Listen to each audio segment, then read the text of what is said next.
نحمده ونصلي على رسوله الكريم أما بعد فأعوذ بالله من الشيطان الرجيم بسم الله الرحمن الرحيم الحمد للہ اللہ تعالیٰ کی توفیق اور اللہ تعالیٰ کے فضل اور احسان کے ساتھ ہم آج دورہ قرآن 2026 سلیکٹیو آیات کے سلسلے میں اگلی کلاس میں موجود ہیں، حاضر ہیں۔ آج انشاءاللہ تعالی بإذن اللہ ہم جز 13ویں پارے کی کچھ آیات کے بارے میں انشاءاللہ تعالی جانیں گے، اور اس سے پہلے آج کے ٹاپکس پہ بات کر لیتے ہیں، آپ سے شیئر کرتے ہیں کہ ہم کیا شیئر کرنے جا رہے ہیں، اور پھر انشاءاللہ تعالی ایک ایک کر کے سب آیات آپ کے سامنے میں رکھتی ہوں۔ جی، یہ ہیں ہمارے آج کے ٹاپکس۔ آج ہم انشاءاللہ تعالی یعقوب علیہ السلام کی ایک بہت خوبصورت دعا اس کے بارے میں جانیں گے، اور پھر یوسف علیہ السلام کی شان نبوت، سورہ یوسف سے ہی سٹارٹ کریں گے۔ 2 آیات سورہ یوسف سے آپ کے لیے سلیکٹ کی ہیں، پھر ایک آیت کریمہ سورہ رعد سے، اور 3 سورہ ابراہیم سے۔ تو یہ جو ہے دلوں کا اطمینان سورہ رعد سے آج دیکھیں گے انشاءاللہ تعالی، کہ دلوں کا اطمینان تو اللہ کے ذکر، اللہ کی یاد میں ہی ہے، کس طرح سے، کیا مراد ہے۔ پھر ابراہیم علیہ السلام کی بہت خوبصورت دعا انشاءاللہ تعالی اس کے بارے میں جانیں گے، اور یہ بھی دیکھیں گے کہ شکر گزاری نعمتوں میں اضافے کا سبب کس طرح بنتی ہے۔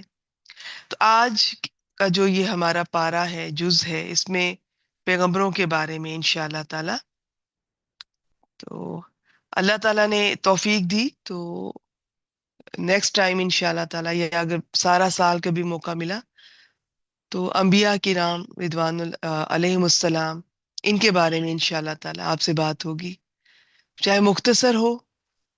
اور ویسے اگر آپ قرآن مجید سے جڑتے ہیں تو قرآن مجید ہی آپ کو یہ ہسٹری کی سیر کروا دے گا، انبیاء کرام کے بارے میں انشاءاللہ تعالی بہت کچھ آپ کو جاننے کو ملے گا۔ ہر نبی کی ذات میں ہمارے سیکھنے کے لیے بہت کچھ سامنے آتا ہے، تو وہ بھی بہت انٹرسٹنگ ہوتا ہے اور سمجھ بھی زیادہ آتی ہے۔ مگر اگر قرآن مجید سے ہم انہیں سلیکٹ کرتے ہیں، ان کی آیات، ان کی باتیں، ان کے قصے، اور اس پر بات کرتے ہیں، تو وہ بھی بہت انٹرسٹنگ بھی ہوتا ہے، اور سیکھنے کے لیے بہت کچھ ہمیشہ۔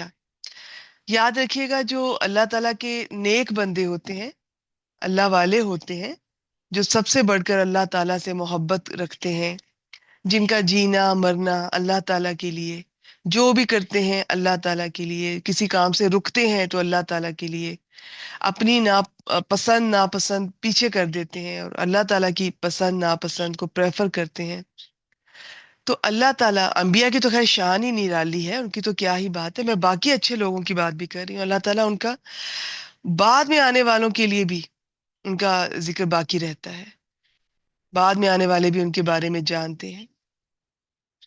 اور پھر یہ ایسی بابرکت ہستیاں ہیں کہ ان کے بارے میں کہیں بھی ان کا ذکر کیا جائے، کچھ بھی ان کے بارے میں جانا جائے تو خیر و برکت ہے، کچھ نہ کچھ ہمیشہ سیکھنے کے لیے ہی ملتا ہے۔ تو یہ اللہ کے نیک بندوں کی شان ہوتی ہے کہ وہ اپنی زندگی میں بھی دیتے ہیں، دینے والے ہوتے ہیں، اپنے جانے کے بعد بھی بعد میں آنے والوں کے لیے بھی وہ باعث خیر، باعث برکت ہوتے ہیں۔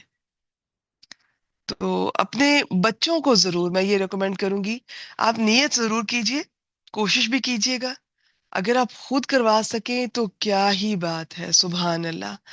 ایک ماں جب ماں ہونے کے ساتھ ساتھ بچوں کی ٹیچر بھی ہوتی ہے تو اللہ کی طرف سے بچوں کے دل میں اس ماں کے لیے عزت، محبت بڑھ جاتی ہے۔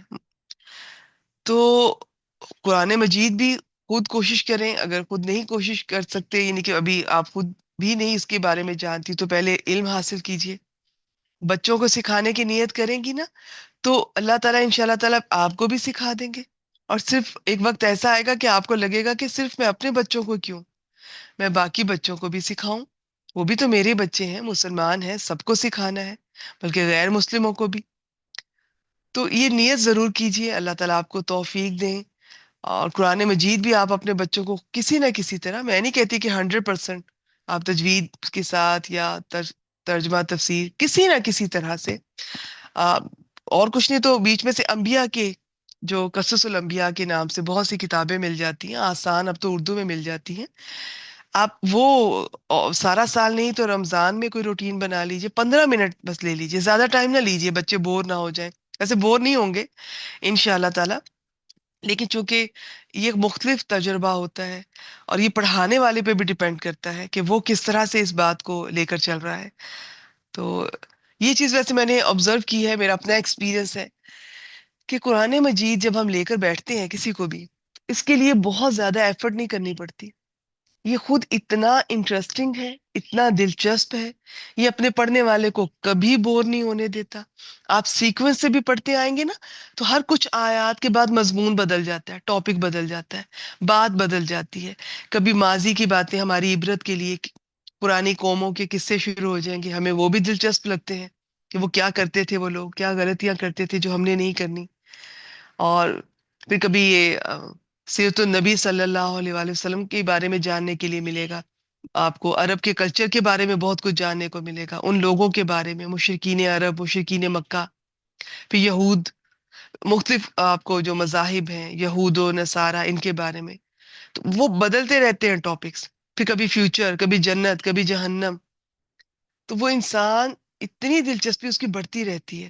تو میرا اپنا یہ ایکسپیرینس ہے کہ قرآن مجید پڑھانے کے لیے آپ کسی کو بچائے بچوں کو بھی لے کے بیٹھتے ہیں، تو اس کی اتنی اس میں تاثیر ہے، اس کی اپنی اتنی خیر و برکت ہے کہ وہ سامنے والے پر اثر انداز ہوتی ہے.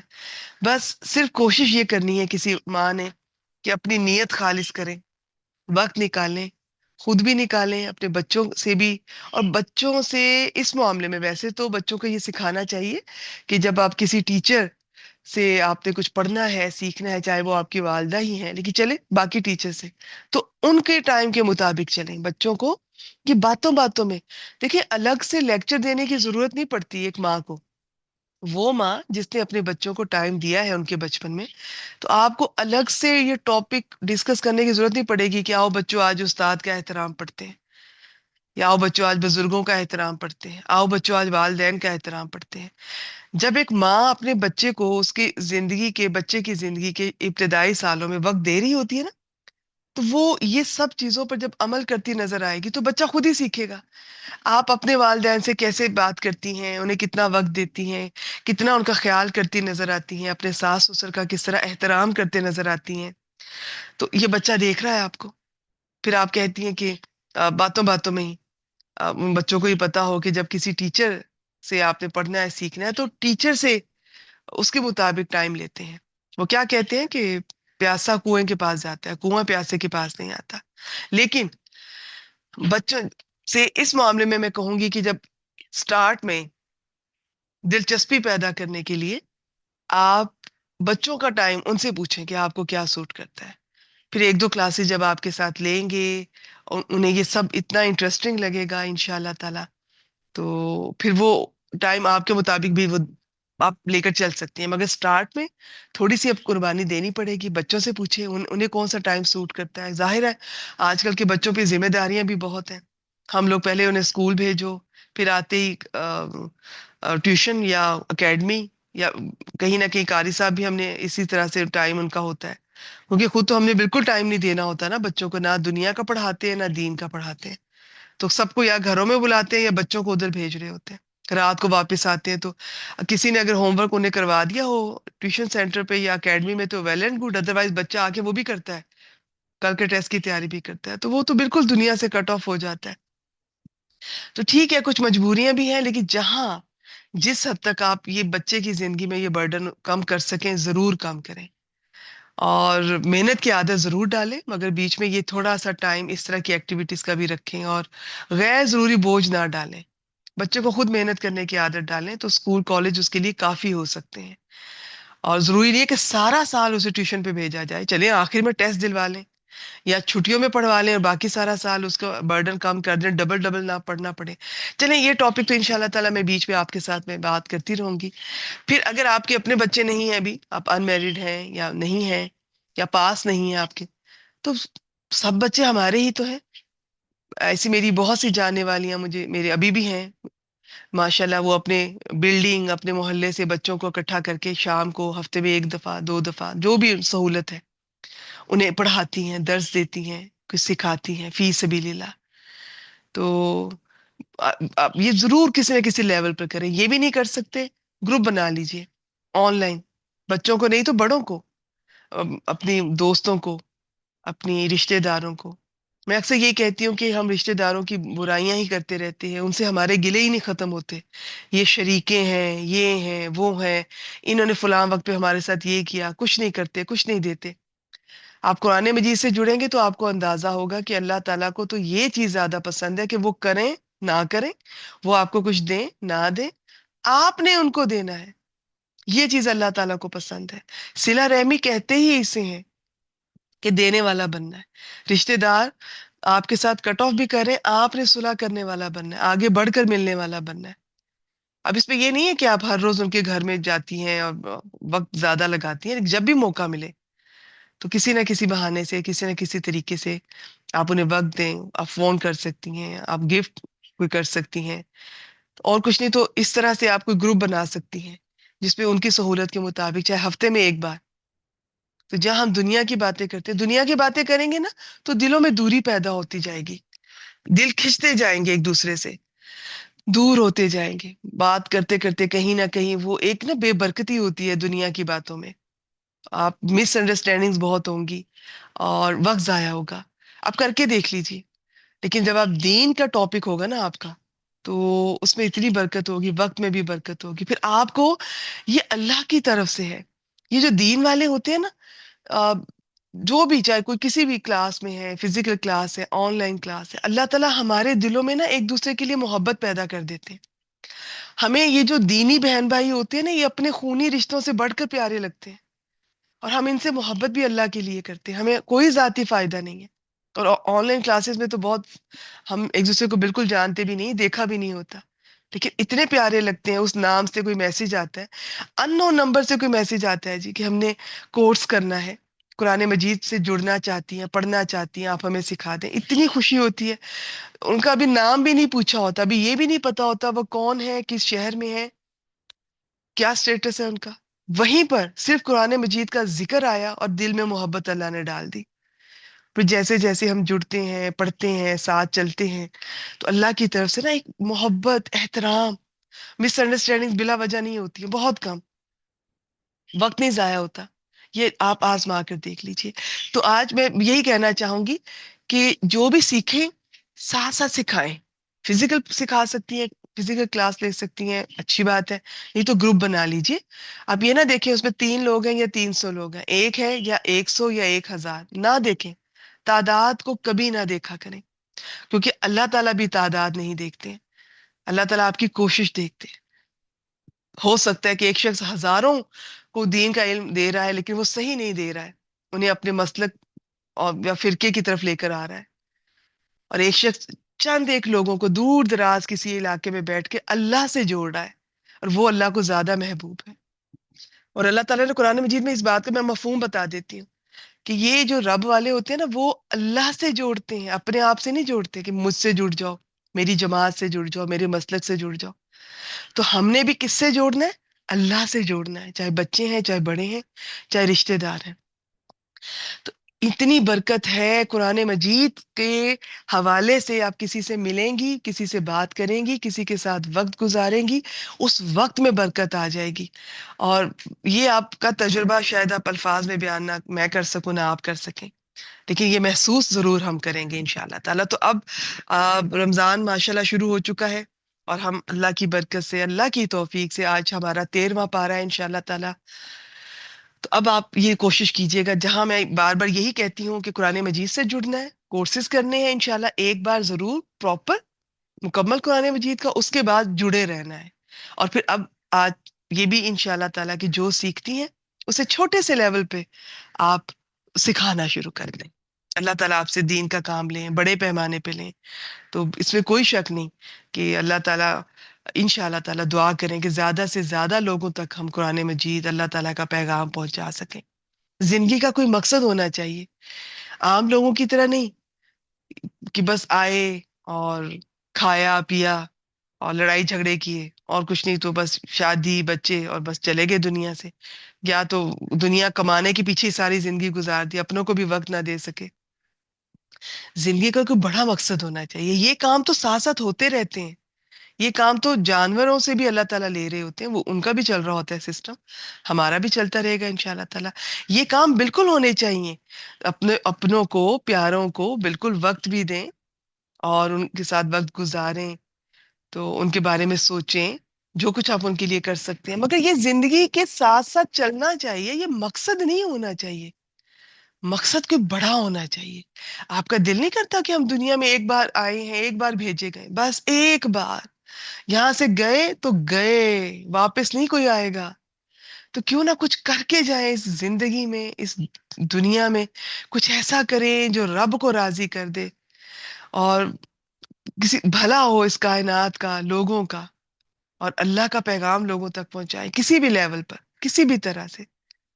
آپ کوئی بھی ہیں، کہیں بھی ہیں، آپ ایک ماں ہیں، اپنے بچوں کو آپ یہ مشن لے کر چلیں. اس کے بعد پھر باقی بچوں کو، باقیوں کو، دوسروں کو. آپ ایک ٹیچر ہیں تو آپ کہیں جاب کریں، وہاں جہاں موقع ملے تو آپ یہ کام لے کر چل سکتے ہیں. آپ جہاں موقع ملے، زیادہ باتیں کرنے کی ضرورت نہیں، قرآن مجید کھول کر بیٹھ سکتے ہیں، کوئی لیکچر سن سکتے ہیں، یا کہیں موقع ملے تو کوئی پیاری بات دوستوں تک شیئر کر سکتے ہیں. یا اگر آپ کو لگتا ہے کہ وہ اس چیز کا مذاق اڑائیں گے، یہ سمجھ نہیں سکیں گے، یا وہ برا منائیں گے کہ یہ بہت اپنے آپ کو نیک سمجھ رہے ہیں، یا آپ ظاہر ہے ہر طرح کے لوگوں سے واسطہ پڑتا ہے، تو حکمت بھی سیکھیں گے آپ اس طرح سے انشاءاللہ تعالیٰ کہ ڈائریکٹ بات کرنی ہے کہ گروپ بنا لیتے ہیں کوئی، اور گروپ میں بھی بعض لوگ برا مناتے ہیں کہ بغیر اجازت کے ہمیں ایڈ کر لیا. لیکن آپ ہلکی پھلکی باتوں سے سٹارٹ کر سکتے ہیں، دنیا کی باتیں نہ ہوں. ایسے کوئی اچھی پوسٹ کہیں سے کوئی ملی، آپ شیئر کر دیں. ابھی پراپر کلاس نہ سٹارٹ کریں، بس گروپ بنا لیں. آپ ہمارے کوئی جیسے آیت کریمہ آف دی ڈے، حدیث مبارکہ آف دی ڈے، کوئی اچھی بات اس طرح سے. ہاں، جو کورسز کروا رہی ہیں ہماری ایڈمنس، ہماری ٹیچرز، وہ ان کی اجازت کے بغیر شیئر نہ کیجیے. باقی ہمارے جتنی بھی اس طرح کی ہوتی ہیں، کوئی بھی آیت حدیث، کوئی اچھی بات، وہ رینڈم جو ہوتی ہیں آپ شیئر کر سکتے ہیں، اور بڑے جگہوں سے مل جاتی ہیں. باقی ہمارے جو 2 یوٹیوب چینلز کی جتنی پلے لسٹ ہے، سب فی سبیل اللہ ہے. آپ آہستہ آہستہ وہاں سے کورسز کروا سکتی ہیں. سٹارٹ تو لیں، آپ کسی کے بھی کروا سکتی ہیں، بہت اچھے اچھے اسکالرز ہیں. کسی کے آپ رینڈم پہلے ویسے ہی ویڈیوز شیئر کر دیں کوئی تو، اور ان چکروں میں نہ پڑیے گا کہ یہ کیا ہے، کیا صحیح، ان میں سے کون کس کا کیا مسلک ہے، کیا فرقہ ہے. موسٹلی اچھے ہیں، تو ان چکروں میں نہ پڑے، سب کو سنیں، اور جسے جو پسند ہے وہ اسے سنیں. اور ان باتوں میں اگر آپ پڑھیں گی تو پھر پروڈکٹیو کام نہیں کر سکیں گے. اور اگر آپ کو لگتا ہے کہ نہیں، آپ کی فیملی میں اس طرح کا ایشو بہت زیادہ ہے، تو پھر کوئی ایسا سلیکٹ کر لیں کہ جو نیوٹرل ہو، جسے سب سن سکیں. اور باقی ہے کہ اللہ سے دعا کیا کریں. یہ بات میں آپ کو اپنے تجربے سے بتا رہی ہوں. ہم سامنے والے کو نہیں بدل سکتے، یہ اللہ کے ہاتھ میں ہوتا ہے. ہم صرف کوشش کر سکتے ہیں، پوری کوشش کر سکتے ہیں. تو اور قرآن مجید میں بھی اللہ تعالیٰ یہ فرماتے ہیں، نبی اکرم صلی اللہ علیہ وسلم کو کئی بار یہ تسلی بھی دی گئی کہ آپ کے ذمے صرف پہنچا دینا ہے، باقی ہدایت دینا نہ دینا یہ اللہ کے ہاتھ میں. چلیے جی، یہ ہمارے بہت آج خوبصورت ٹاپکس ہیں. ایکچولی انبیاء کرام کے جب ٹاپک آتے ہیں تو وہ 1 گھنٹے کی کلاس میں اب ان کی کسی ایک کو بھی میں نہیں کور کر سکتی. کہاں یہ کہ آج اتنے انبیاء کا ذکر ہوگا، اور انشاءاللہ تعالیٰ ہوتا رہے گا آگے بھی. تو صرف میں یہی کہوں گی کہ آپ کوشش کیجئے گا، نیت کیجئے گا، قصص الانبیاء الگ سے بھی، خود بھی اور اپنے بچوں کو بھی. اب شروع کرتے ہیں سورہ یوسف 86. بسم اللہ الرحمن الرحیم. قال، اس نے کہا، کس نے؟ یعقوب علیہ السلام نے. میرے خیال میں اس واقعے سے، اس قصے سے ہم سب واقف ہیں. یعقوب علیہ السلام جو ابراہیم علیہ السلام کے پوتے تھے. ابراہیم علیہ السلام کے 2 بیٹے تھے جو زیادہ فیمس ہیں. 2 بیویوں سے، باقی اس کے علاوہ اور بیوی اور بیٹے بھی تھے لیکن ان کا ہسٹری میں اتنا ذکر نہیں ملتا. تو ایک ابراہیم علیہ السلام کے ایک بیٹے تھے اسماعیل علیہ السلام، جن کی نسل میں صرف ایک ہی نبی آیا اور وہ ہمارے نبی اکرم صلی اللہ علیہ وسلم، ان کے کئی ہزار سال بعد. اور دوسرے بیٹے تھے ابراہیم علیہ السلام کے اسحاق علیہ السلام، ان کی نسل سے پھر یہ یعقوب علیہ السلام بھی آئے، پھر یعقوب علیہ السلام سے آگے یوسف علیہ السلام. تو یہ ابراہیم علیہ السلام کی کئی، ان کے اسحاق علیہ السلام سے کئی نسلوں تک نبی مسلسل آتے رہے، اور آگے بھی کئی نبی ان کی نسلوں میں آتے رہے بنی اسرائیل سے. تو یہ پورا قصہ اگر آپ واقف ہیں کس طرح سے یعقوب علیہ السلام، پھر ان کے بیٹے، ان کے کتنے بیٹے تھے، اور پھر ان میں سے یوسف علیہ السلام، کیا ان کے بھائیوں نے ان کے ساتھ کیا، کس طرح وہ وہاں سے کنویں میں ڈالا، وہاں سے مصر پہنچے، وہاں پر پھر وہ جس کے گھر میں ٹھہرے تھے اس کی بیوی کا کیا سارا انداز تھا. تو یہ سب کچھ ہم دیکھتے ہیں، اور اس کے بعد یہ یہ تفصیلات ہیں. تو یہ سارا واقعہ آپ کے ذہن میں ہونا چاہیے. تو اب کس موقع پر آ رہا ہے، اب اس وقت تو میں نہیں ابھی اس پورا شیئر کر سکتی، بس اتنا بتا دیتی ہوں. یہ یعقوب علیہ السلام کے الفاظ ہیں. وہ فرماتے ہیں، انہوں نے کہا انما اشکو بثی و حزنی الی اللہ. انما کہتے ہیں جی کلمہ حسر کہتے ہیں، ہا صاد رے. اس کا مطلب ہوتا ہے اصل بات یہی ہے، بات اس کے سوا کچھ نہیں، ساری بات ہی یہ ہے. اشکو بثی و حزنی، اشکو میں، اس میں شکایت کا مطلب یہ نہیں ہے کہ کوئی گلہ کر رہا ہے، کوئی شکایت کر رہا ہے، یہ شیئر کر رہا ہوں، میں شیئر کرتا ہوں یہ جو بھی میرے دل کی باتیں ہیں. بسی و حزنی الی اللہ، اللہ کی طرف، صرف اللہ سے کرتا ہوں. بسی کیا ہے اور حزنی کیا ہے؟ یہ با سا سے اس میں کسی چیز کا پھیلا دینا، بکھیر دینے کا معنی ہوتا ہے. تو وہ غم، وہ دکھ جو ظاہر ہو جائے وہ بسی میں آئے گا، اور حزنی میں میرا ان کے اپنا غم، حزن جو ظاہر نہیں ہوتا، جو دل میں ہے، دل بھرا پڑا ہے اس سے، غمگین ہے. تو یعقوب علیہ السلام نے کہا میں تو اپنی ظاہر ہو جانے والی بے قراری، ٹھیک ہے، اور اپنے غم کی شکایت. تو بسی میں ظاہر ہو جانے والا غم بھی ہے اور بے چینی بھی، اور حزنی میں تو غم، حزن آپ واقف ہی ہیں، غم کی شکایت صرف اللہ کی جناب میں کرتا ہوں. مراد یہ ہے کہ صرف اللہ سے شیئر کرتا ہوں. اب دیکھیں ایک بات تو یہ یاد رکھیے گا کہ پیغمبروں کے اللہ تعالیٰ سے بات کرنے اور ہمارے بات کرنے میں فرق ہوتا ہے. پیغمبر کبھی بھی کسی حال میں بھی اللہ تعالیٰ سے گلے شکوے نہیں کرتے تھے، ایک بات. اور دوسرا یہ بھی ذہن میں رکھیے گا کہ اتنے جلیل القدر نبی، ان کی زندگی میں بھی کتنے بڑے بڑے دکھ آئے ہیں. یہ اب سب انبیاء کی زندگی اگر آپ دیکھیں گے تو سب کی زندگیوں میں کرائسس، بہت سارے پرابلمز اور آزمائشیں اتنی بڑی بڑی، سب کی آزمائشیں مختلف ہیں. صرف یعقوب علیہ السلام کو اگر لے لیں، یہ کوئی چھوٹی آزمائش نہیں تھی. دنیا میں سب سے زیادہ انہیں محبت یوسف علیہ السلام سے تھی، صرف اس لیے نہیں کہ وہ پیارے بچے تھے، وہ اتنے فرما بردار تھے، یعقوب علیہ السلام کے دل کے قریب تھے. پھر وہ بچپن میں جو انہوں نے خواب دیکھا تھا، یعقوب علیہ السلام کو اندازہ تھا کہ یہ بڑے ہو کر انہیں بھی نبوت ملے گی. دل کے اتنے قریب، آنکھوں کی ٹھنڈک تھے ان کے. اور وہی اللہ تعالیٰ کی اذن سے، ظاہر اللہ کے اذن کے بغیر تو کچھ بھی نہیں ہوتا، کہ جو بھائیوں نے کرنا چاہا اللہ نے ہونے دیا. تو کتنے سال وہ اپنے بیٹے سے دور رہے، اور ان کی آنکھوں کا جو حال ہے قرآن مجید میں ہم دیکھتے ہیں، جانتے ہیں. یہ چھوٹا دکھ نہیں تھا، اتنی تکلیف. تو ایک چیز تو ذہن میں رکھیے گا، اگر کوئی یہ سمجھتا ہے کہ قرآن مجید سے جڑنے سے اور اب کوئی دکھ، کوئی پریشانی، کوئی غم زندگی میں نہیں آئے گا، تو ایسا نہیں ہے. زندگی میں آزمائشیں آئیں گی، ہاں، وہ ہو سکتا ہے کہ پہلے جو بہت زیادہ تھیں اور غلط، ہماری غلط سوچ اور رویے کی وجہ سے تھیں، اب وہ بھی نکل جائیں گی. اور جو آزمائشیں آئیں گی ان کو اب ہمارے دیکھنے کا اینگل بدل جائے گا. ایک اہل القرآن جو قرآن مجید سے جڑا ہوا ہے، قرآن والا ہے، اس کا آزمائشوں کو دیکھنے اور انہیں ہینڈل کرنے کا طریقہ بدل جاتا ہے. جو میں نے پچھلی کسی ریکارڈنگ میں بہت تفصیل سے بتایا تھا کہ وقت تو گزر جائے گا، اس وقت کو کیا سوچتے ہوئے لے کر چلنا ہے کہ میری پرفارمنس اس میں لکھی جائے گی. تو یہ سوچ کر، تو اب یہ کبھی نہ کسی کو کہیں کہ یہ فوراً ہم الزام دیتے ہیں یہ دین سے دور ہے اس لیے یہ آزمائشیں، مصیبتیں، پریشانیاں اور بیماریاں ایک آتی ہے ایک چلی جاتی ہے. بھی آپ کو کیا پتا پیغمبروں پہ کتنی بڑی آئی تھی. جس کا جتنا بڑا درجہ ہوتا ہے اس کی آزمائشیں اتنی زیادہ ہوتی ہیں. ہاں، ہم چونکہ کمزور ہیں، چھوٹے ہیں، تو اللہ تعالیٰ سے ضرور ضرور دعا مانگا کیجیے. آج کے لیے میں آپ کو یہ سجیسٹ کروں گی، عافیت کی دعا جو نبی اکرم صلی اللہ علیہ وسلم کے الفاظ میں ہے، چاہے وہ چاہے ویسے ہی اللہ تعالیٰ سے کہ یا اللہ عافیت سے رکھنا. تو عافیت کی دعائیں مانگا کریں، کثرت سے مانگا کریں. اس میں صحت بھی آ جاتی ہے، سکون بھی آ جاتا ہے، اور اس میں ہر طرح سے، ہر پریشانی سے جو امن، بہت سی تفصیلات ہیں عافیت میں، سب کچھ آ جاتا ہے. پھر دنیا کی بھی مانگتے ہیں، آخرت کی بھی مانگتے ہیں. اس میں یوں سمجھیے کہ دنیا کا بھی سب نعمتیں آ گئی، آخرت کی بھی سب آ گئی. تو خوب خوب مانگا کریں. اس کے بعد اگر کوئی آزمائش آئے گی بھی تو کبھی کبھی تھوڑی آئے گی، کیونکہ ہم کمزور ہیں. بعض لوگ کہتے ہیں کہ نہیں جی یہ تو آنی ہی آنی ہے، بس ٹھیک ہے، اس کو تیار رہنا چاہیے. وہ الگ بات ہے، لیکن آپ اللہ تعالیٰ سے اچھا گمان بھی رکھیں اور دعا ضرور مانگا کریں، کیونکہ ہم کمزور ہیں، ہم آزمائشوں میں کہاں پورے اتر سکتے ہیں. تو عافیت کی دعائیں مانگا کریں. ہاں، پھر اگر آزمائش پھر بھی کوئی آتی ہے تو اس پر صبر کرنا ہے، اس پہ کوئی شور شرابہ شکوہ شکایت گلہ نہیں ہونا چاہیے. اب ان کا پیغمبروں کا انداز بھی مختلف ہوتا ہے معاملات کو ڈیل کرنے کا. تو یہ جو شکایت کا لفظ ہمارے والا نہیں ہے جو ہم گلے کرنا شروع کر دیتے ہیں. بہت سے لوگ تو پرابلمز آتی ہیں تو ایتھیسٹ ہو جاتے ہیں، وہ تو مانتے ہی نہیں کہ دنیا میں کوئی اللہ ہے، کوئی رب ہے.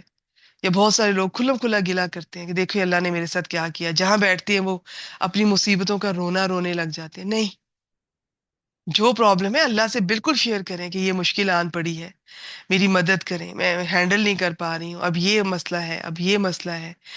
تو یہ تھوڑی ہوتا ہے کہ اللہ تعالیٰ کیوں ڈالا مجھے اس مشکل میں، یہ نہیں ہوتا. نہ ہی انبیاء کا انداز تھا، نہ ہی ہمیں کرنا چاہیے. کیوں ہم نہیں پوچھ سکتے اللہ تعالیٰ سے؟ ٹھیک ہے؟ کبھی اللہ نے چاہا ان شاء اللہ تعالیٰ جنت میں جائیں گے تو ہم پوچھیں گے اللہ سے کیوں جنت میں ڈالا؟ تو کیوں نہیں پوچھنا اللہ سے؟ کیوں اللہ تعالیٰ سے کیوں پوچھنا چھوڑ دیں؟ زندگی میں سکون آ جائے گا.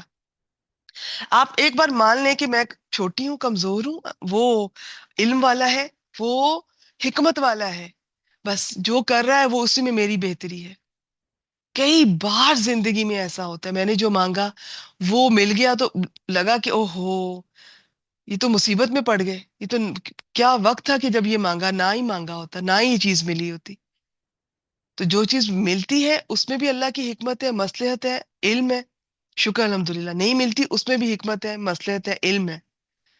تو اللہ تعالیٰ کو ہی سب کچھ سمجھے، اور جو ہو رہا ہے بس ٹھیک ہے، اسی میں یہ اللہ تعالیٰ نے یہ ہمارے لیے اسی میں بہتری ہے. یہ پھر یہ کہتے ہیں وَأَعْلَمُ مِنَ اللَّهِ مَا لَا تَعْلَمُونَ، اور کہتے ہیں کہ میں اللہ کی طرف سے جانتا ہوں جو تم نہیں جانتے. پیغمبر تھے نا، انہیں اللہ کی طرف سے اندازہ تھا. قدم قدم پر اندازہ ہوتا ہے پیغمبروں کو.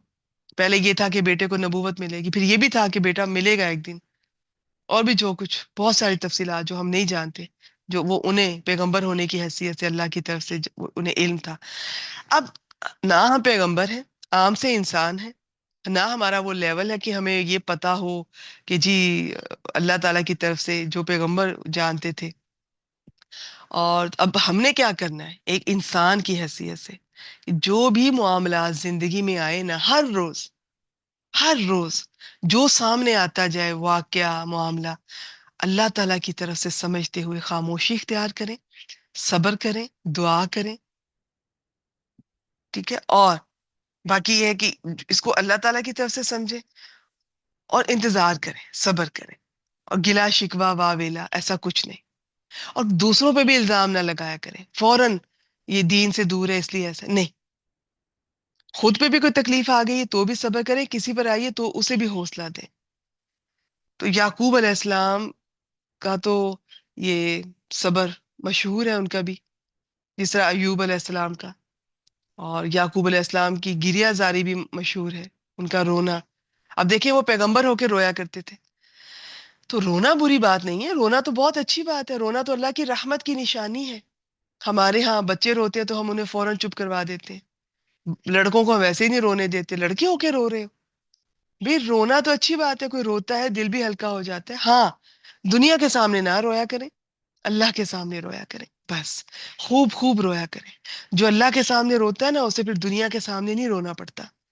تو اب یہ جی میں بات لمبی ہو جائے گی، مختصر یہ کہ یعقوب علیہ السلام کا یہ جو دعا ان کے الفاظ ہیں، اس میں ہمارے سیکھنے کے لیے بہت کچھ ہے. جو بھی شیئر کرنا ہے اللہ تعالیٰ سے شیئر کرنا ہے، جو بھی دل کی بات ہے. بس. اور وہ تو پیغمبر تھے نا. ہم اور کچھ نہیں جانتے، اتنا تو جانتے ہیں نا، ہمارے لیے اتنا ہی بہت ہے کہ بھی جو بھی ہو رہا ہے نا اللہ کی طرف سے ہو رہا ہے. اور میرا یقین ہے کہ یہ اللہ تعالیٰ کی طرف سے میرے لیے اس میں خیر ہے، بہتری ہے. ہاں، اپنی غلطیوں کا جائزہ ضرور لیا کرے. غلطیوں کا جائزہ تو مومن آزمائش کا انتظار نہیں کرتا، وہ ہر روز اپنا محاسبہ کرتا ہے، ہر وقت اپنا جائزہ لیتا رہتا ہے. تو وہ تو اپنی جب بھی کوئی مشکل آئے اپنی غلطیوں کا ضرور نظر رکھا کرے. مگر باقی ہے کہ اللہ کی طرف سے آزمائش، ہاں یہ نہ کیا کریں سیم آزمائش کسی اور پر آئی ہے تو جی اس کے گناہوں کا عذاب خود پر آئی ہے تو جی یہ اللہ کی طرف سے آزمائش، یہ نہ کیا کریں. تو سب کی آزمائش ہی سمجھا کریں. اپنا یہ ہے کہ اپنے اعمال پہ نظر ضرور رکھا کریں. کوئی مشکل بار بار آ رہی ہے اور جا نہیں رہی ہے تو استغفار کی کثرت کیا کریں. دیکھا کریں کہ میری طرف سے کوئی کسی کی حق تلفی تو نہیں ہو رہی، میں حقوق اللہ میں کمی تو نہیں ہو رہی، حقوق العباد میں کمی تو نہیں ہو رہی. بس ان چیزوں پہ نظر رکھا کریں. سمجھ آ جائے ٹھیک ہے، نہ آئے تو بس استغفار کی کثرت ویسے ہی کرتی رہا کریں اور انتظار کریں صبر کے ساتھ. اگلی آیت ہے سورہ یوسف 92. بسم اللہ الرحمن الرحیم. اب سارا واقعہ ہو چکا، یوسف علیہ السلام کے بھائی دوبارہ سے مل گئے، ان کو پتا چل گیا کہ یہ یوسف علیہ السلام ہے، آپ نے انہیں بتا دیا. اب وہ ڈر بھی رہے تھے کہ پتہ نہیں اب کیا ہوگا. وہ اپنے وقت کے بادشاہ ہیں اس وقت مصر کے، اور وہ سامنے مجرموں کی طرح کھڑے ہیں. اور یوسف علیہ السلام صرف ظاہری خوبصورت نہیں تھے، دل کے بھی خوبصورت. صبر اور تقوی تو وہ کہتے ہیں نا کہ وہ فلاں پہ ختم تھا. آپ ان کا قصہ پڑھیں گے تو آپ کو اندازہ ہوگا اتنا صبر، اتنا تقوی. تو یہ ہم اب دیکھتے ہیں کہ یہ اتنے جلیل القدر نبی کا رد عمل کیا ہے، رویہ کیا ہے.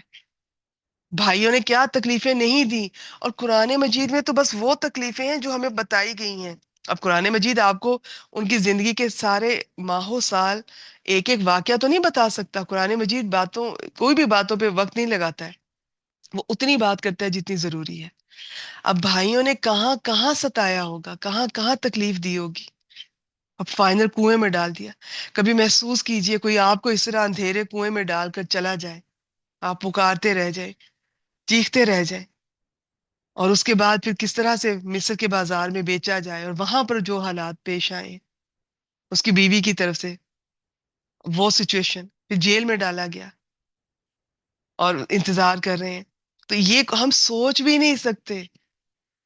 اور ان تکلیفوں کے بعد کوئی شخص ہمیں ملے، میرا خیال ہے ہم تو فوراً کم از کم ایک تھپڑ تو لگائیں گے یا دو چار گالیاں بھی نکال سکتے ہیں، جس نے اتنا ستایا ہو. یا اور کچھ نہیں کریں گے نا، ہم کہیں گے میں تجھے معاف کبھی نہیں کروں گی. یہ تو ہم بہت کامنلی کہتے ہیں، میں تمہیں کبھی معاف نہیں کروں گی. اب دیکھیے یوسف علیہ السلام. اب میں چونکہ مختصر، میں بات لمبی نہیں کر سکتی، لیکن اگر میں آپ کو یہ قصہ پڑھا رہی ہوں، یہ سورہ مبارکہ پڑھا رہی ہوں، اللہ تعالیٰ نے سورہ یوسف کو احسن القصص کہا ہے، بہترین قصہ. کیوں ہے؟ اس کی کئی وجوہات ہیں. صرف اسی سے سٹارٹ لے لیں نا، اور اس کو سیکھنا شروع کر دیں، صرف یوسف علیہ السلام کو آبزرو کرنا شروع کر دیں، آپ کی زندگی بدل جائے. تو اب اگر میں سارا پڑھا رہی ہوتی پھر میں اس مقام پر آتی تو شاید اور جذبات ہوتے. لیکن اللہ تعالیٰ سے میری دعا ہے اور مجھے یقین ہے کہ قرآن مجید خود اتنا اثر رکھتا ہے، اس کی ہر آیت اتنا اثر رکھتی ہے کہ اس کو آپ کہیں سے بھی کھولیں نا، کہیں سے بھی پڑھنا شروع کر دیں، پڑھانا شروع کر دیں، اس کا اپنا اثر ہے جو دل پر اترتا ہے. تو یہ ذہن میں رکھنا ہے آپ نے کہ کتنا ستایا گیا، کتنی مصیبتیں ہیں، کتنی آزمائشیں ہیں، کتنی تکلیفیں ہیں. محبوب ترین ہستی والد سے جدائی ہے ان بھائیوں کی وجہ سے. یقیناً اللہ کی طرف سے سب، اللہ کے اذن کے بغیر کچھ نہیں ہوتا، مگر سبب تو بھائی بنے نا. اور کیا کچھ نہیں دیکھا، کیا تکلیفیں نہیں دیکھی، بعد میں عروج بھی بہت دیکھا. اللہ تعالیٰ نے ان کے صبر کو کیا پھل لگایا، کیا کچھ دیا انہیں. مگر وہ بھائی جب سامنے آئے اور کیا فرمایا، قال کہا. اب یہ یوسف علیہ السلام نے فرمایا لا تثریب علیکم اليوم. تثریب، کوئی ملامت نہیں، کوئی ڈانٹ ڈبٹ نہیں، کوئی گناہوں کا یاد دلانا نہیں، کوئی الزام نہیں تم پر آج کے دن اور آج کے بعد، دونوں مراد. یوسف علیہ السلام نے کہا آج تم پر کوئی ملامت نہیں، تم پہ کوئی ڈانٹ ڈپٹ نہیں، کوئی الزام نہیں، تمہیں کوئی میں تمہارے گناہ یاد نہیں دلاؤں گا۔ اس لفظ میں بہت کچھ آتا ہے۔ اور مزید ان کے کہے بغیر، سبحان اللہ، اتنے پیارے انسان، بھائیوں کے کہے بغیر کہتے ہیں یغفر اللہ لکم، کہ اللہ تمہیں بخشے، اللہ تمہیں معاف کر دے، وَهُوَ أَرْحَمُ الراحمین، اور وہ رحم کرنے والوں میں سب سے زیادہ رحم کرنے والا ہے۔ بھائیوں کے کہے بغیر ان کے لیے دعا مانگی، ایسا اخلاق۔ ان کے بعد یہ اخلاق اگر دنیا نے دیکھا ہے تو نبی اکرم صلی اللہ علیہ وآلہ وسلم کی ذات میں فتح مکہ کے موقع پر، جب انہیں کتنے سال یہ ستایا ان لوگوں نے، وہاں سے ہجرت کرنے پر مجبور کر دیا، کون سا دکھ تھا، تکلیف تھی جو ہمارے نبی اکرم صلی اللہ علیہ وسلم کو نہیں دی گئی۔ تو فتح مکہ کے موقع پر بھی جب آپ صلی اللہ علیہ وسلم نے ان لوگوں سے پوچھا، کہا، اور مکہ والوں نے کہا کہ ہم آپ سے امید رکھتے ہیں کہ آپ ہمارے بھتیجے ہیں، آپ ہمارے چچا ہیں، یعنی کہ آپ معاف کر دیں گے، آپ ہمارے اتنے پیارے بھائی ہیں، آپ معاف کرنے والے ہیں۔ اب میں مفہوم بتا رہی ہوں اس واقعے کا۔ تو آپ صلی اللہ علیہ وسلم نے یہی الفاظ فرمائے تھے جو یوسف علیہ السلام نے اپنے بھائیوں سے کہے تھے، یعنی کہ یہ اتنے خوبصورت الفاظ ہیں، اللہ کو کتنے پسند آئے کہ قرآن مجید میں بھی ایڈ کر دیے، قیامت تک سب لوگ پڑھیں گے۔ اور یوسف علیہ السلام کے یہ الفاظ اپنے محبوب نبی اکرم صلی اللہ علیہ وسلم کی زبان سے بھی ادا کروائے، اسپیشل اس موقع پر۔ اور ہم چھوٹی چھوٹی باتوں پہ، میں تمہیں کبھی معاف نہیں کروں گی، میں یہ بھول نہیں سکتی، میں معاف نہیں کر سکتی۔ اب یہ جو تکلیف تھی جو یعقوب علیہ السلام نے الگ اٹھائی، یوسف علیہ السلام نے الگ اٹھائی، ایک چھوٹا بچہ، بعض کہتے ہیں کہ 8 9 سال کے تھے، بعض کہتے ہیں 13 14 سال کے ٹین ایجر، جو بھی تھے، کہ یہ چھوٹی سی عمر ہوتی ہے، اس عمر میں آپ امیجن کر سکتے ہیں خود اپنے ماں باپ سے بچھڑنا، یا آپ کی اولاد کا آپ سے بچھڑنا؟ تو یہ آپ اندازہ کریں گے، آپ پہلے اس چیز کو محسوس کریں گے، تو پھر آپ کو اندازہ ہوگا کہ اس نبی کی شان کیا ہے۔ یہ الفاظ کہنا عام بات نہیں ہے، چھوٹی بات نہیں ہے، یہ بہت حوصلے کا، بہت اعلیٰ ظرف انسان ایسے کہہ سکتا ہے۔ تو یہ صرف آپ کی توجہ دلانا تھی، ورنہ یوسف علیہ السلام کا قصہ اور میں آدھے گھنٹے میں بیان کر سکوں یہ ناممکن ہے۔ چلیں جی، اب میں دیکھتی ہوں آپ کے لیے اگلی آیت کیا ہے، اور میں پہلے مجھے دیکھنے دیں اس میں میں نے کچھ کوئی سلائیڈ تو نہیں شیئر کرنے والی آپ سے۔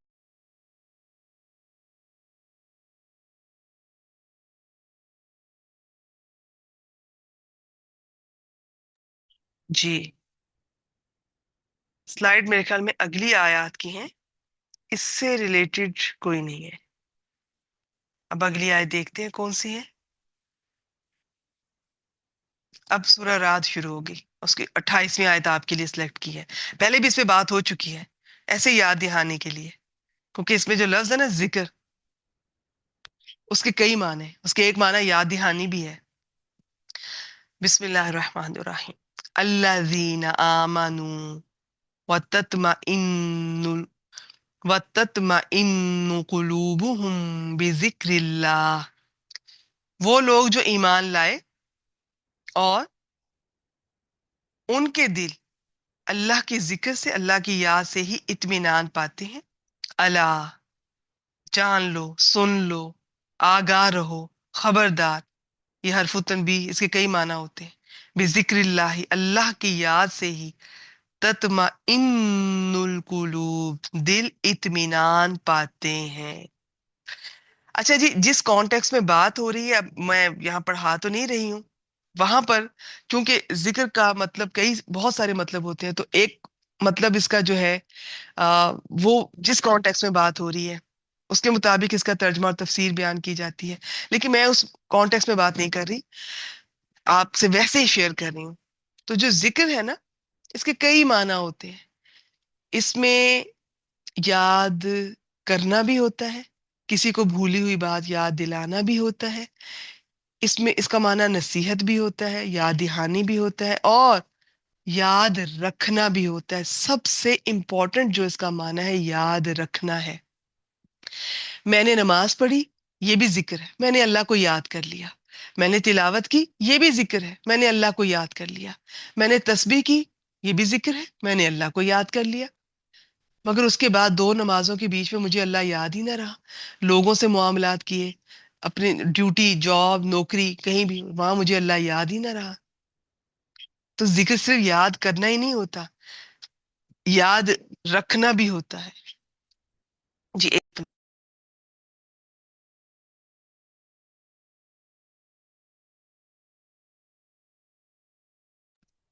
جی ٹھیک ہو گیا۔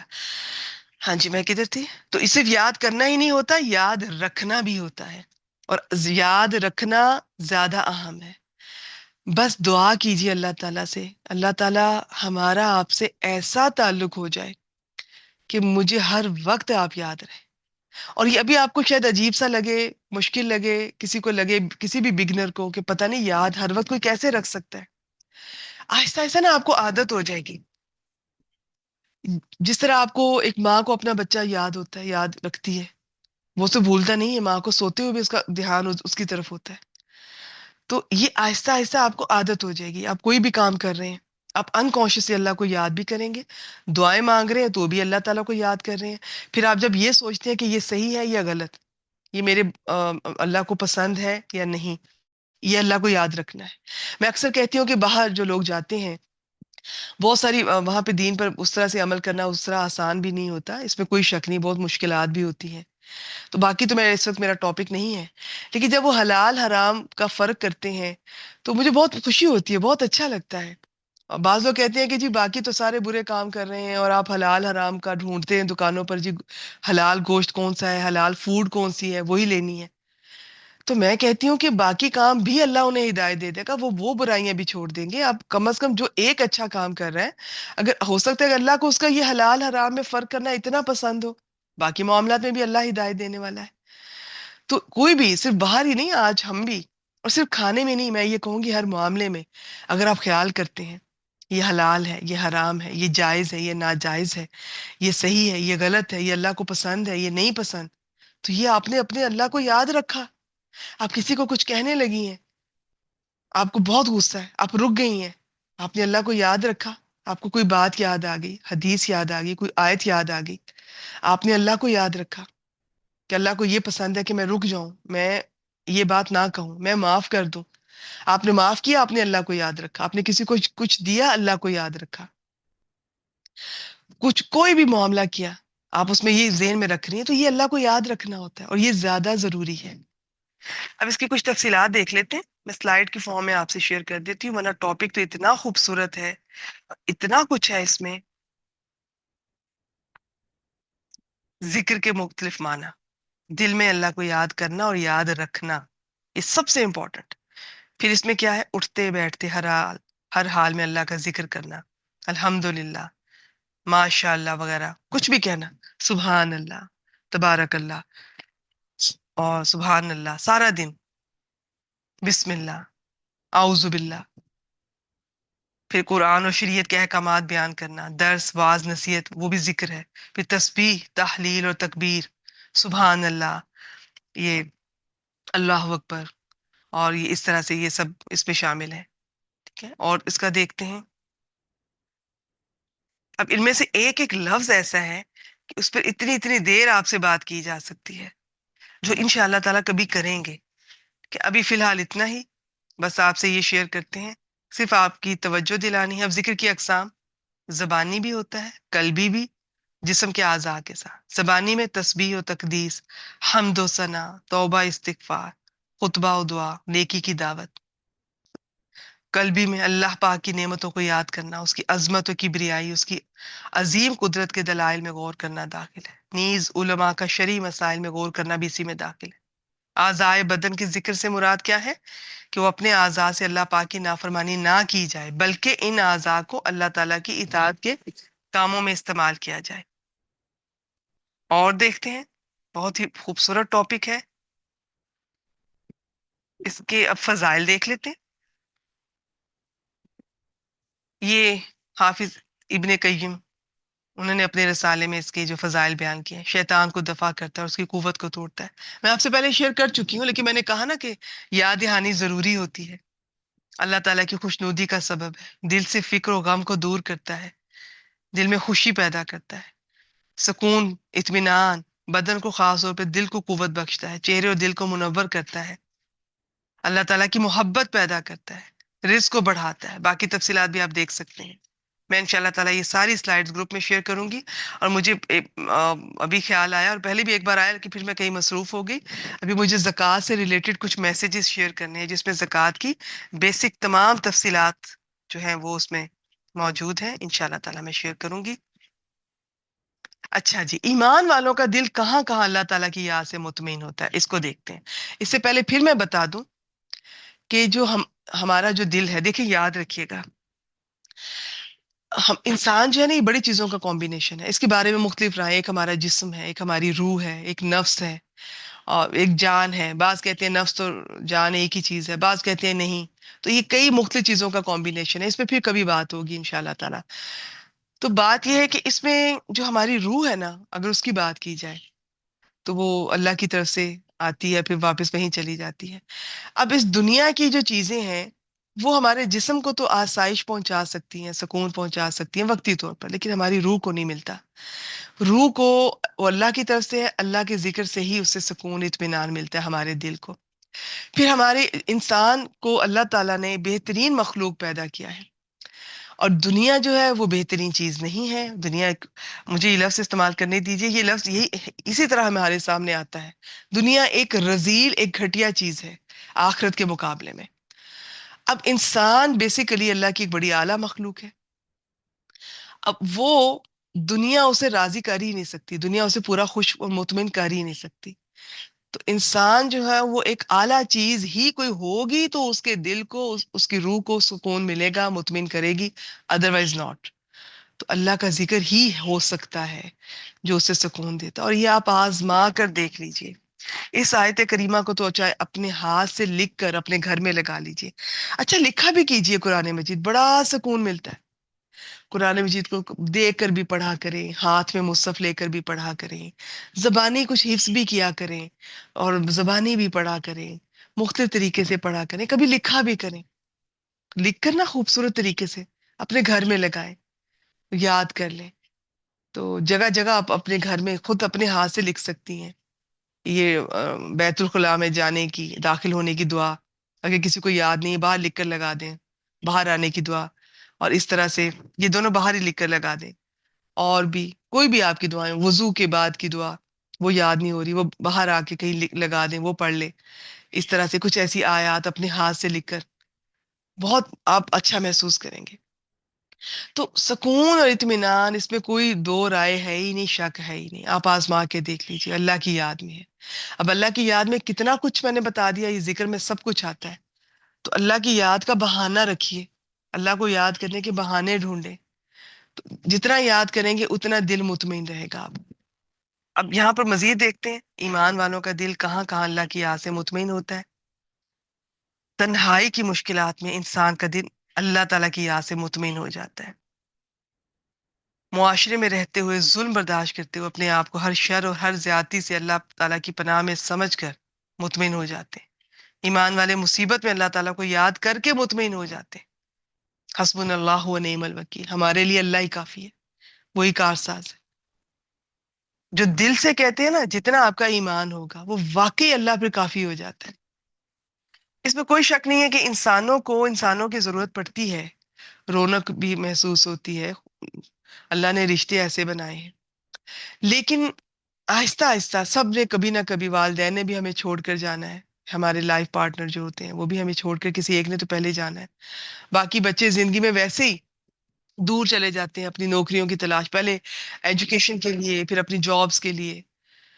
تو یہ دنیا کا سسٹم ہے، اس کے ہم اگر ایسا نہیں کریں گے تو ہم سب، زندگی جیسے رک جائے گی، زبردستی کسی کو روکیں گے تو وہ خوش ہو کر ساتھ نہیں رہیں گے۔ کبھی کسی کو روکے نہیں، کسی سے کبھی ساتھ رہنے کی، وقت دینے کی بھیک نہ مانگے۔ رشتے مل جائیں تو بہت اچھی بات ہے، کوئی اس طرح سے دور ہے تو بھی کوئی بات نہیں، قرآن مجید سے دوستی کیجیے، بلکہ رشتوں کی موجودگی میں ہی قرآن مجید سے دوستی کیجیے۔ یہ نہیں کہ کوئی چلا جائے گا تو پھر دوستی کریں گے۔ جب قرآن مجید سے آپ کی دوستی ہوتی ہے، آپ اسے کھولتے ہیں، جو رونق دل میں اترتی ہے، جو خوشی، سکون، اطمینان دل میں اترتا ہے، وہ کوئی انسان اس کا آلٹرنیٹ ہو ہی نہیں سکتا۔ پھر آہستہ آہستہ جب یہ قرآن مجید سے دلچسپی بڑھتی ہے، محبت بڑھتی ہے، آپ اسے وقت دیتے ہیں، پھر دنیا اور دنیا کی سب چیزیں ان کی تھوڑی اہمیت کم ہونے لگتی ہے. پھر انسان کانشیسلی اپنے رشتوں کو تھوڑا اپنے سے دور کرتا ہے. اس میں ان رشتوں کا بھی فائدہ ہے، ٹھیک ہے، انہیں بھی اپنی اتنی عادت نہ ڈالیں کہ کل آپ دنیا میں نہ رہیں تو وہ اتنا آپ کو مس کریں کہ وہ ذہنی مریض بن جائیں. اور ایسا ہی ہوتا ہے یہ. اور پھر آپ ابھی سے اپنی زندگی میں کانشیسلی اپنے رشتوں کو، اپنے پیاروں کو، اپنے بچوں کو تھوڑا دور کریں. ہر وقت ان کے ساتھ چپکنے کی ضرورت نہیں ہے کہ اگر کل وہ دور چلے جائیں تو آپ کی زندگی ایسا نہ ہو کہ بالکل آپ ایک زندہ لاش بن کے رہ جائیں. اور کل اگر آپ چلے جاتے ہیں اس دنیا سے تو آپ کے بچے آپ کو اس طرح مس نہ کریں، آپ کے لائف پارٹنر آپ کو اس طرح مس نہ کریں کہ بالکل ہی وہ زندگی ختم ہو جائے، جینے کی امید تمنا ختم ہو جائے اور کسی کام کے نہ رہے. تو قرآن مجید آپ کو سکھائے گا کہ جب تک ہے نعمتیں ان کا بہترین استعمال کریں، ان کو وقت دیں، ان کو انجوائے کریں، مگر اتنا وقت بھی نہ دیں اور اتنا ان کو دل میں جگہ نہ دیں کہ کل کسی کو بھی مشکل ہو. تو اپنی جس کی نظر آخرت میں ہوتی ہے نا، آخری زندگی پر، وہ پھر اپنی بھی فکر کرتا ہے. وہ اپنے بچوں کی اس طرح فکر نہیں کرتا کہ میرے ساتھ چپکے رہیں، مجھے وقت دیں، اور گلے شکوے بیٹوں سے، بہوؤں سے، بیٹیوں سے نہیں. ایسے بزرگ نہیں ہوتے پھر جو قرآن مجید سے جڑے ہوئے ہوتے ہیں. ان کو ہوتا ہے پتہ نہیں کون سا دن آخری ہو جائے، یہ بھی قرآن کے ساتھ گزر جائے تو کیا ہی بات ہے، کوئی اور نیکی کی توفیق مل جائے تو کیا ہی بات ہے، کوئی اور تسبیح کر لوں، ایک اور رمضان مل گیا کیا ہی بات ہے جاتے جاتے دنیا سے. تو وہ اس طرح سے سوچتے ہیں کوئی اور وقت مل گیا، اور نماز کا مجھے موقع مل گیا، اور قرآن پاک پڑھنے کا موقع مل گیا، کچھ پڑھانے کا موقع مل گیا، تسبیح کا موقع مل گیا، اللہ کے ذکر کا موقع مل گیا. تو غنیمت سمجھتا ہے مومن اس وقت کو. تو ادروائز تو کوئی زندگی سے اگر چلا جاتا ہے، تھوڑا دور چلا جاتا ہے، تو وہ بھی ہم کسی کام کے قابل نہیں رہتے. تو سوچا کریں یہ زندگی اس لیے نہیں ملی کہ کوئی انسان آگے پیچھے ہو جائے اور ہم بالکل اپنی زندگی کا کوئی مقصد ہی نہ ہو، کھو بیٹھے. باقی اللہ تعالیٰ سب پیاروں کو، آپ کے پیاروں کو سلامت رکھے، خاص طور پہ اللہ تعالیٰ اولاد، باقی والدین نے تو جانا ہے اس میں، یہ تو انڈرسٹوڈ ہے، باقی اولاد کو سلامت رکھے، ان کی سلامتی کے لیے دعائیں مانگے. اللہ تعالیٰ دنیا میں کسی کو اولاد کا دکھ نہ دکھائے، سب کی اولاد کے لیے بھی دعا کیا کریں، اس میں کوئی شک نہیں ہے. لیکن ان کی زندگی میں آپ کو مشورہ دے رہی ہوں کہ تھوڑا دور ہٹائیں ان کو، خود ہٹیں. ان کا بھی فائدہ ہے، آپ کا بھی فائدہ ہے. اپنی زندگی کو، اپنی خوشیوں کو کسی انسان میں نہ ڈھونڈیں، اس کے ساتھ اٹیچ نہ کریں. اپنی زندگی کا مقصد ڈھونڈیں. زندگی کا مقصد ہونا چاہیے. ہم تو ایسے ہیں کہ شادی ہوئی، بچے ہوئے، بچے تھوڑے بڑے ہوئے، 40 سال کے ہم ہوتے ہیں تو ہمیں لگتا ہے ہم جی بوڑھے ہونے لگ گئے ہیں، بس جی زندگی ختم. بچے بڑے ہو گئے، وہ اپنے کاموں میں، عورتوں کی زندگی کا کوئی مقصد ہی نہیں رہتا. تو ایسی زندگی نہ ہو. اللہ سے دعا کریں یا اللہ با مقصد زندگی ہو، میرے وقت میں برکت دے، میری زندگی سے، میرے وقت سے آپ کی مخلوق کو فائدہ پہنچے، آپ کی کائنات کو فائدہ پہنچے. جو شخص بھی اللہ تعالیٰ کی مخلوق کو، کسی بھی مخلوق کو، کائنات کو کسی بھی طرح فائدہ پہنچا رہا ہے، وہ اللہ تعالیٰ کا محبوب بنتا ہے. یاد رکھیے گا. ہم عورتیں تھوڑی سی بڑی ہو جاتی ہیں تو پتہ نہیں ہمیں کیا ہو جاتا ہے، بس جی بس اسی کام کے لیے آئے تھے، شوہر بھی مل گیا، شادی بھی ہو گئی، بچے بھی ہو گئے، اب بچے بڑے بھی ہو گئے، اب ان کی شادیاں ہو رہی ہیں یا ہو گئی ہیں، بس یہی مقصد تھا. اب ہاتھ پہ ہاتھ رکھ کے بیٹھی رہیں گی، یا گلے ناراضگیاں، یا ماضی کو یاد کرتی رہیں گی، یا بچے بہو ان سے ناراض ہوتی رہیں گی، گلے شکوے کرتی رہیں گی، میں نے یہ کیا وہ کیا، انہوں نے یہ کچھ بھی نہیں کرتے. بہت سے بزرگ گھر میں خواتین بھی اور مرد حضرات بھی اکثر اسی طرح کے ہوتے ہیں. ریٹائرمنٹ کے بعد ایک عجیب سا وہ ان کا رویہ ہوتا ہے. اس میں کوئی شک نہیں کہ ہم بچوں کو کہتے ہیں کہ اس چیز کو آپ سمجھیں، ان کو درگزر کریں، اگنور کریں، محبت، نرمی، شفقت والا رویہ اختیار کریں. لیکن آپ کبھی خود سوچیں کہ ایک بچے کو ڈیل کرنا آسان ہوتا ہے، لیکن ایک بزرگ کو ڈیل کرنا آسان نہیں ہوتا. حالانکہ بزرگ جو ہے وہ بچے ہی ہو جاتے ہیں، لیکن ہر بچہ یہ سوچ کے ماں باپ کو ڈیل نہیں کرتا، وہ چڑھتا ہے، وہ تنگ ہوتا ہے. اور یہ قدرتی سی بات ہے، بچہ وہ حرکت کرتا ہے تو اچھا لگتا ہے، بزرگ کرتا ہے تو اچھا نہیں لگتا ہے. اس میں کوئی برا منانے والی بات نہیں ہے. تو یا تو آپ نے اپنی اولاد کو قرآن مجید سے جوڑا ہوگا تو انہیں پتا ہوگا کہ والدین بزرگ ہیں، کچھ بھی کہیں کوئی بات نہیں ہے، وہ آپ کے ساتھ احسان کریں گے جو اللہ تعالیٰ چاہتے ہیں. ٹھیک ہے. یا پھر آپ نے اپنے بچوں کو خود آپ قرآن مجید سے جڑے ہیں اور آپ نے سب کو تھوڑا دور کیا ہوا ہے، پھر آپ کو کسی سے کوئی گلہ ہی نہیں رہتا. پھر تو میں نے آپ کو مثال دی تھی نا، میری ایک ٹیچر ایسی بھی تھی، ابھی بھی ہیں، اللہ تعالیٰ انہیں سلامت رکھے، بڑا ماشاءاللہ وہ کام کر رہی ہیں دین کا، کافی ایجڈ ہے مگر تجوید کا وہ ان کا تو پیشن ہے، وہ کریزی ہے تجوید پڑھانے کے لیے، اور سیکھتی بھی رہتی ہے ساتھ ساتھ. اور وہ مجھے یاد ہے ان کی بات کہ ان کے بیٹے، ان کے پوتے، ان کی بہویں ان سے وقت لیتے ہیں کہ آپ ہمیں ملتی نہیں، ہمیں وقت دیں، ہم نے آنا ہے، آپ سے ملنا ہے، آپ کے پاس بیٹھنا ہے، آپ کے ساتھ کھانا کھانا ہے، آپ چلیں ہمارے ساتھ. اور وہ ہے کہ قرآن مجید میں ان کا دل لگا ہوا ہے. تو آپ سب نے نا ابھی سے کوشش بھی کرنی ہے اور دعا بھی کرنی ہے کہ ہم نے ایسے بزرگ نہیں بننا. اس میں ہمارا اختیار نہیں ہے، لیکن کوشش تو کر سکتے ہیں نا، دعا تو کر سکتے ہیں. ہم نے ایسا بزرگ نہیں بننا جو گھر میں بیٹھا ہے اور ہر ایک کو ٹوک رہا ہے اور بول رہا ہے، ہر ایک اس سے ناراض ہے، دل میں خفا ہے، اور انتظار کر رہے ہیں کہ کب یہ دنیا سے جائے گا، اور جب وہ دنیا سے جاتا ہے تو سب سکھ کا سانس لیتے ہیں. تو ایسا بزرگ نہیں بننا. ایسا بننا ہے کہ جو مرتے دم تک قرآن مجید سے جڑا ہوا ہو، اللہ کی مخلوق کو فائدہ پہنچا رہا ہو. صحت اجازت نہیں دیتی، جتنا دیتی ہے اتنا تسبیح کر لی. غیر ضروری باتیں بھی تو کر رہے ہیں، وہی اللہ کے ذکر میں آپ زبان لگا دیں. چلیں جی، یہ ٹاپک پھر لمبا ہو جائے گا. اور اس میں کیا ہے؟ ایمان والوں کو ہدایت، رزق، کو دنیا اور آخرت میں پردہ پوشی کرنے کے لیے اللہ تعالیٰ پر اعتماد ملتا ہے اللہ کے ذکر سے، اس لیے ان کے دل مطمئن ہو جاتے ہیں. تو ان شارٹ، اللہ تعالیٰ کے ذکر سے کوئی بھی سچویشن ہو، دل مطمئن ہوتے ہیں. سکون اللہ کے ذکر میں ہی ہے بس. آگے چلتے ہیں جی.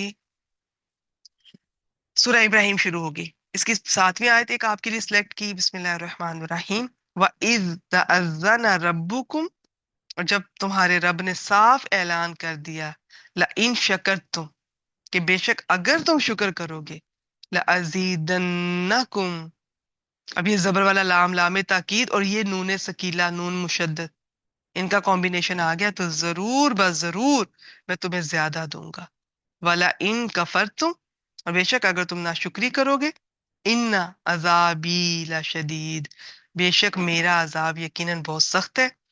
شکر کی آیات میں شاید دورہ قرآن میں آپ سے شیئر کر چکی ہوں، نہیں تو چلیں میں ان شاء اللہ تعالیٰ آگے شیئر کر دوں گی. جو 30 دن 30 ٹاسک چل رہے ہیں اس میں الحمدللہ بہت تفصیل سے شکر کیا ہے، اس کی اقسام، اس پر بات ہو چکی ہے. اور اگر آپ سے بھی ہو چکی ہے تو بہت اچھی بات ہے، نہیں تو میں آگے چل کے ان شاء اللہ تعالیٰ اسے پھر شیئر کروں گی.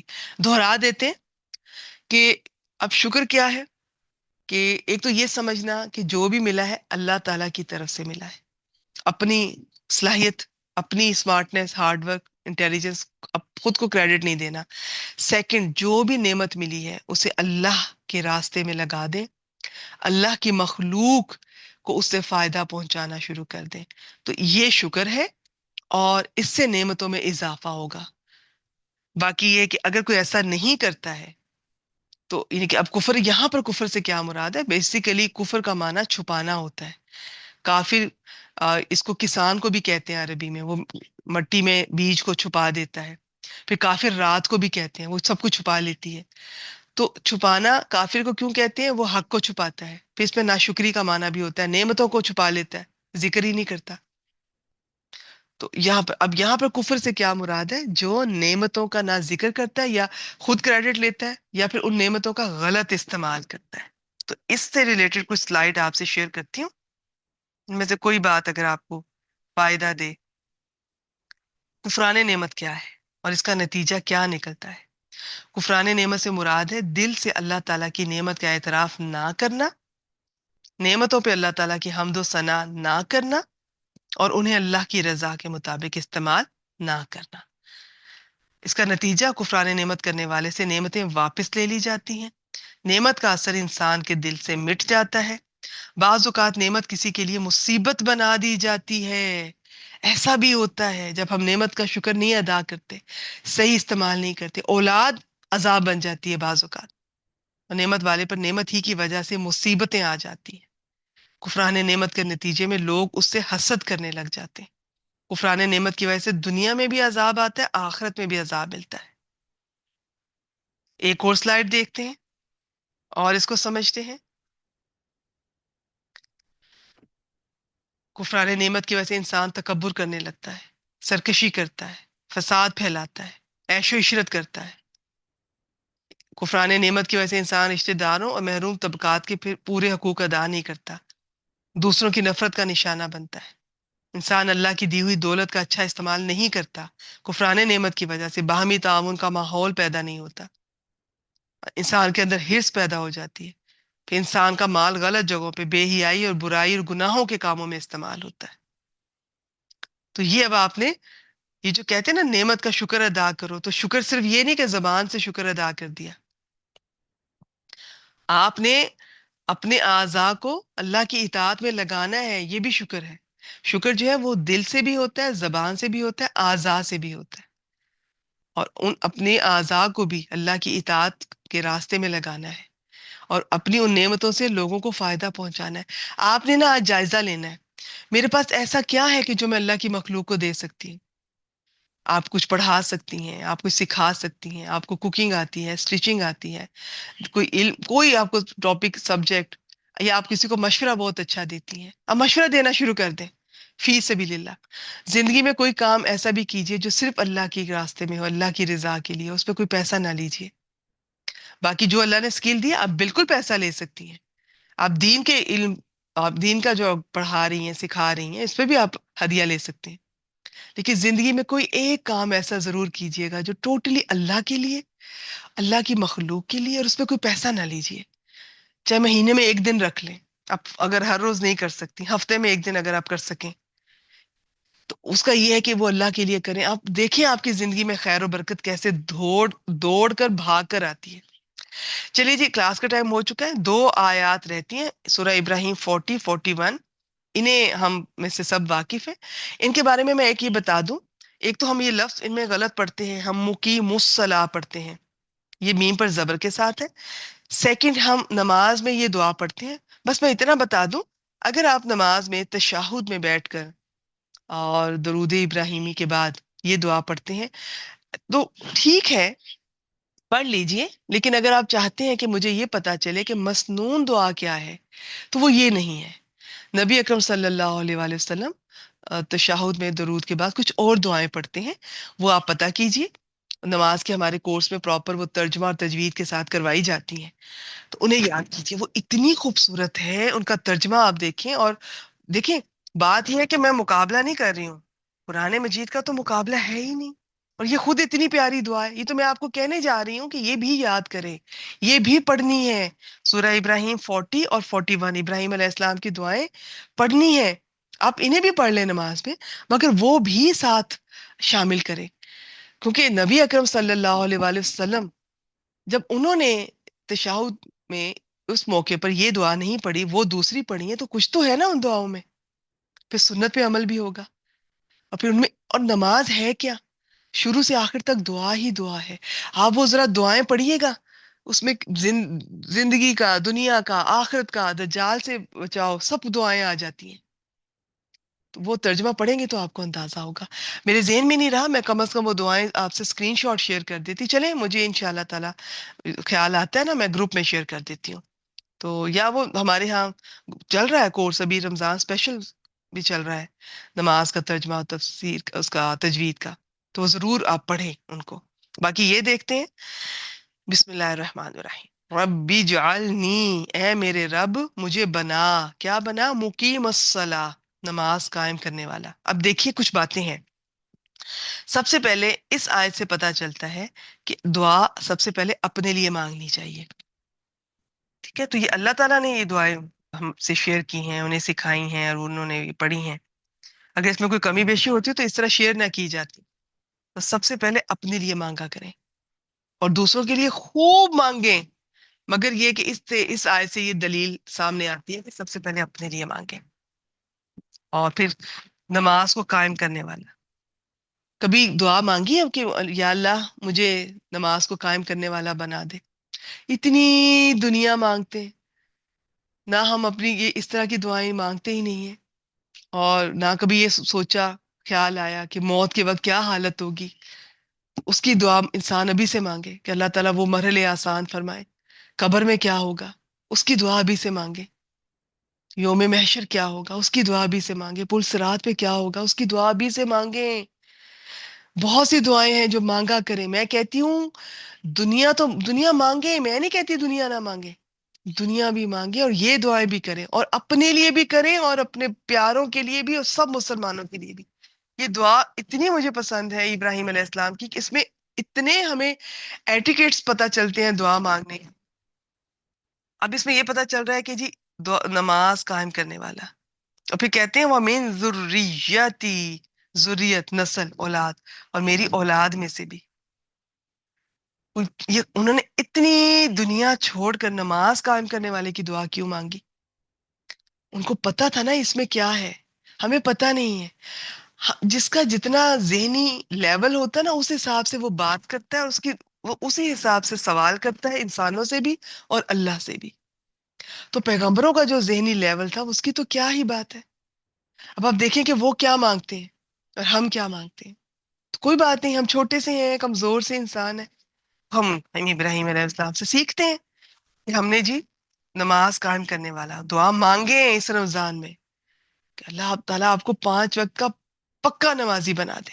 اور آپ اپنی اولاد کے لیے، اپنے پیاروں کے لیے مانگیں، اپنے شوہر کے لیے.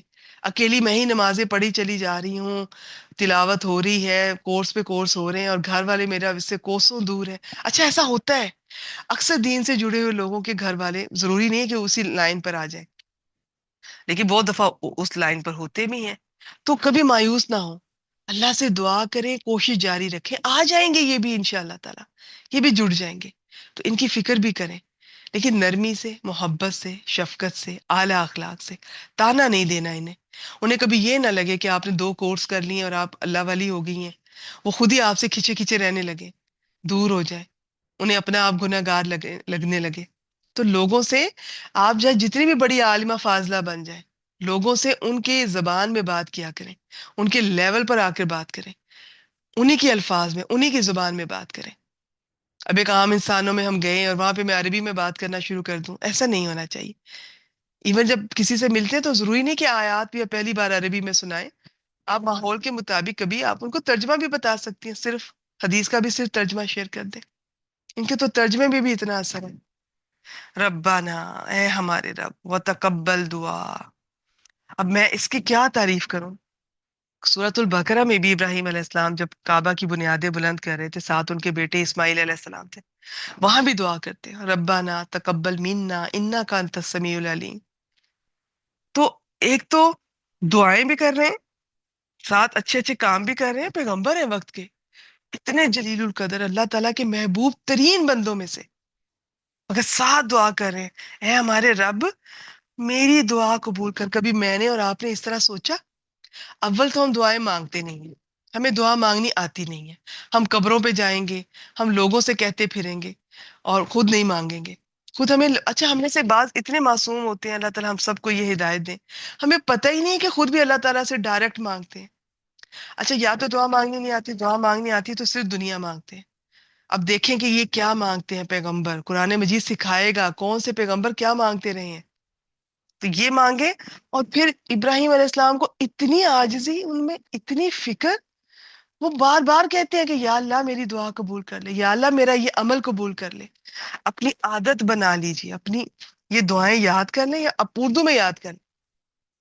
کوئی کام کریں نا آپ، صبح سے رات تک آپ اللہ تعالیٰ سے اس کے بعد دعا کریں، چپکے سے دل میں دعا کریں اللہ تعالیٰ مجھ سے نا یہ جو میں نے کام کیا ہے، میں نے جو نماز پڑھی ہے، یا اللہ یہ میری نماز تیرے شان کے مطابق تو نہیں ہے، یہ میری ٹوٹی پھوٹی نماز، یہ عبادت یہ تیری شان کے مطابق نہیں ہے، بس تو قبول کر لینا.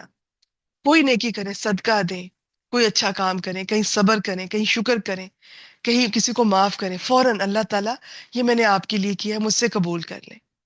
تو یہ دعا کیا کریں. مجھے لگتا ہے کہ جس کے آخر میں ہم یہ مانگیں گے نا اللہ تعالیٰ قبول کرے، وہ ضرور قبول کریں گے.